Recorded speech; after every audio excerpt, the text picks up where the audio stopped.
Lee Kuan you அப்படிங்கிற சிங்கப்பூருடைய தலைவர் தம்பி. இன்னைக்கு சிங்கப்பூர்ல இருக்கிற தனிமனித வருமானம் உலகத்திலே 3வது இடத்துல இருக்கிறாங்க சிங்கப்பூர். உலகத்திலே கிரைம் ரேட் ரொம்ப கம்மியா இருக்க நாடுகள்ல 3 இடத்துல சிங்கப்பூர் இருக்கு. அப்படி உலகத்துடைய முக்கியமான நாடா மாறின சிங்கப்பூர் 1965 மலேசியாங்கிற நாடால தூக்கி எறியப்பட்ட ஒரு தீவு.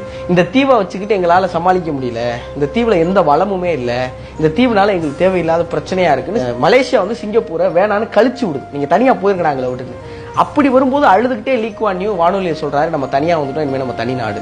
அப்படி வந்த லீ குவான் யூ அந்த நாட்டை கட்டமைக்கிறார். அப்படி கட்டமைச்சு இன்னைக்கு சிங்கப்பூர் அவ்வளவு பெரிய இடத்துல இருக்கு. 1965 வேணான்னு கழிச்சு விட்ட மலேசியாவோட சிங்கப்பூர் இன்னைக்கு பொருளாதாரத்துல 3 மடங்கு அதிகமா இருக்கு. அது காரணம் நிறைய சொல்றாங்க. அதுல ரொம்ப முக்கியமானது என்னன்னா, லீ குவான் யூ முதல்ல செஞ்சது என்ன முக்கியமான விஷயம்னா, தமிழர்கள் நிறைய, இந்தியர்கள், சீனர்கள், மலாய் மக்கள் பிரிவினைகளா இருக்காங்கல்ல, அவர் முதல்ல நாட்டை கட்டமைக்கப்போ போட்ட திட்டம் என்னன்னா, யாரும் இந்த பிரிவினை பாகுபாட்டுக்காக எந்த போராட்டம் பண்ணக்கூடாது, எந்த மீட்டிங்கும் இதுக்காக போடக்கூடாது, அதான் முதல் சட்டம் அப்படின்னு ஸ்ட்ரிக்டா சட்டம் போட்டார். அப்ப எல்லாரும் சேர்ந்து நாட்டுக்காக உழைக்க ஆரம்பிச்சாங்க. நீங்க நாடு மேல வந்து இப்ப எங்க பிரிவினை வருதோ அங்கேதான் பிரச்சனைகள் வருது அப்படிங்கறத லீ குவான் யூ முன்னுதாரணமா நிறுத்தி காட்டி நீங்க சிங்கப்பூருங்கிற நாட்டை உருவாக்கி இருக்காரு.